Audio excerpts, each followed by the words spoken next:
اليوم رح أعلمكم طريقة مميزة كتير لتقديم البامية بعيداً عن اليخنات واللحمة والبندورة والصوص. اليوم رح نقدم بامية مطفية بالكزبرة والثوم. بداية بدنا نقمع البامية. أنا عندي هون نص كيلو من البامية، بقمعها بهذا الشكل بشكل دائري أو حلزوني بدون ما أفتح حبة البامية وتبين معي البذور.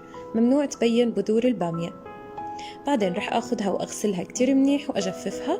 وفي طنجرة على النار حطيت 4 معالق كبيرة من زيت الزيتون، ضفت لهم بصلة واحدة صغيرة مفرومة ناعم، معاها قرن فلفل أخضر حار مفروم ناعم. وهلأ هون بنبلش نقلب فيهم لحد ما شوي يدبل معي البصل.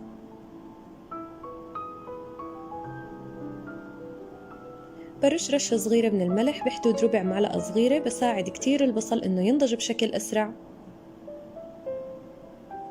تماما مثل هيك، بس يصير عندي البصل تقريبا شفاف أو لونه مائل للون الأصفر، بصير جاهز للإضافات التانية. هون رح أبدأ أضيف البامية بعد ما نشفت تماما. لازم تكون ناشفة، ما بدي يكون فيها مي وسوائل وتخرب القلي معنا. منضل نقلب البامية هون لحد ما نتخلص من السلا أو المادة اللزجة اللي بتطلع من البامية، وهيك بنعرف إنها استوت تماما. بضل أقلبها تقريبا بتاخد 5 دقايق على نار متوسطة. هلأ رح أضيف معلقة صغيرة ملح،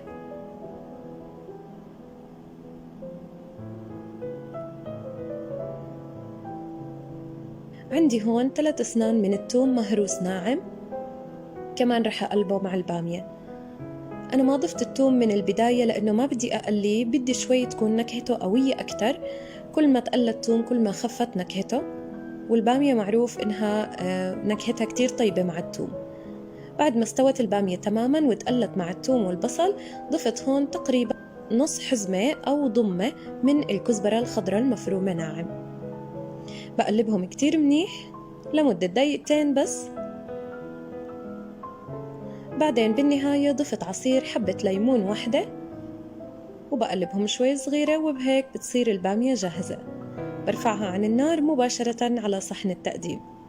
أكيد طيبة وهي ساخنة وكمان وهي باردة. كل أكلات اللي بتتقدم بالزيت الزيتون بدون لحوم طيبة وهي سخنة وهي باردة.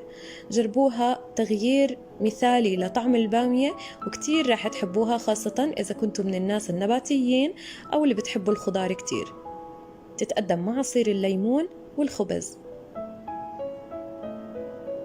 صحتين وألف هنا وعافية.